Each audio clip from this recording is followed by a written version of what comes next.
आणि अशा कार्यक्रमाचं प्रस्तावित करावं.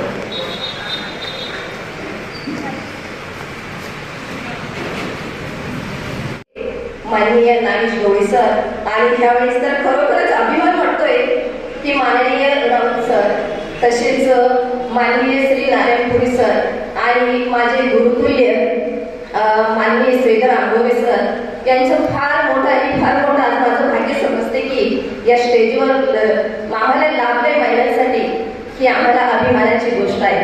तर सर्वांनी आजच्या या आमच्या सोहळ्यासाठी आल्याबद्दल अभिनंदन करते.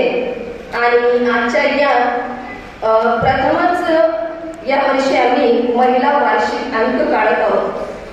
हे पहिलं वर्ष आहे. वार्षिक अंक काढण्याचा हेतू एकच आहे की ज्या पद्धतीने आपण 2 मिनिटं बोलतो आणि घरी जातो आणि संपतो, पण ज्या अंकातून आम्ही महानायकांच्या वैचारिक वारसेचा आम्ही घराघरात पोहोचवला, तर हा अंक नक्कीच प्रत्येक घरात पोहोचला. म्हणजे एका महिलेने जर ते एका वाचला तर जय हिंद, जय महाराष्ट्र, जय जय जय स्वामी.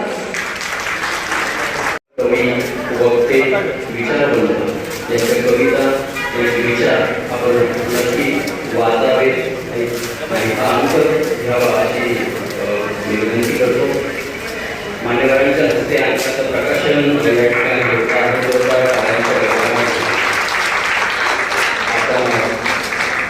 त्या अंकाचं प्रकाशन अध्यक्ष व सर्व मान्यवरांच्या हस्ते करतो आहोत.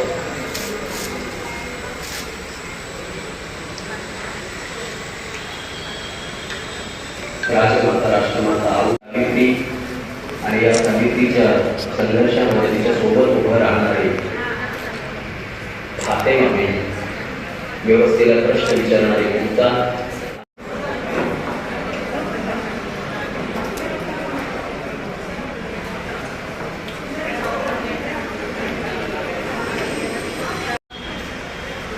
माता भगिनी, बंधूंनो, भावांनो,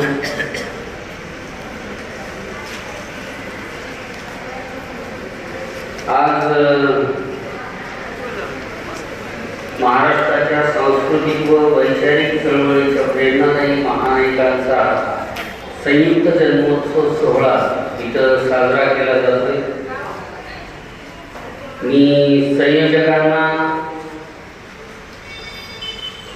धन्यवाद देऊ इच्छितो.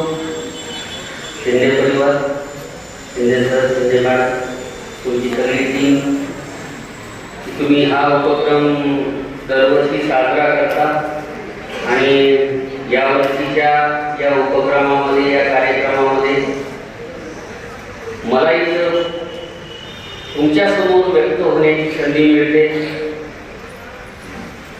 हे मी माझं भाग्य समजतो. जाणीव स्त्रियांच्या अस्तित्वाची असा हा अंक आहे, ज्यामध्ये या महानायिकांनी, महामातांनी आपल्यासाठी जे काम करून ठेवलेलं आहे, आपल्यासाठी. Subscribe now and press the bell icon.